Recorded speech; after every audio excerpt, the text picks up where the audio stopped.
Please rise for the reading of the Lord's Letter.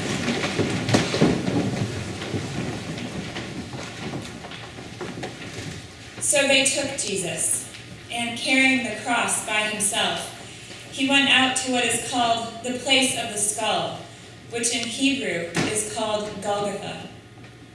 There they crucified him, and with him 2 others, one on either side, with Jesus between them. Pilate also had an inscription written and put on the cross. It read, "Jesus of Nazareth, the King of the Jews." Many of the Judeans read this inscription because the place where Jesus was crucified was near the city, and it was written in Hebrew, in Latin, and in Greek. Then the chief priests of the Jews said to Pilate, "Do not write the King of the Jews." But this man said, "I am the King of the Jews." Pilate answered, "What I have written, I have written."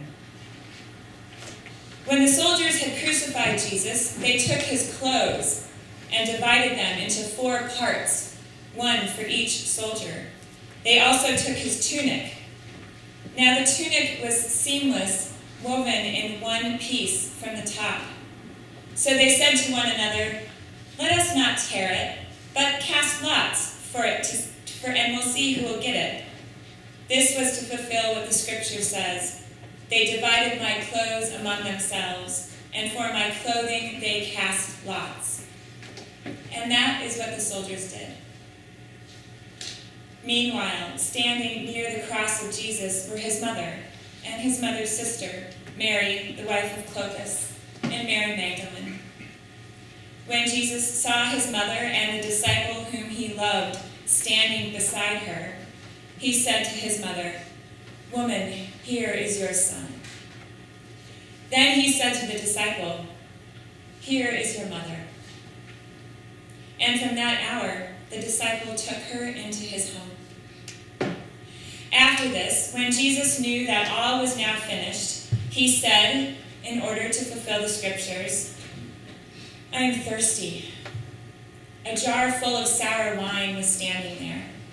So they put a sponge full of the wine on a branch of hyssop and held it to his mouth. When Jesus had received the wine, he said, "It is finished." Then he bowed his head and gave up his spirit.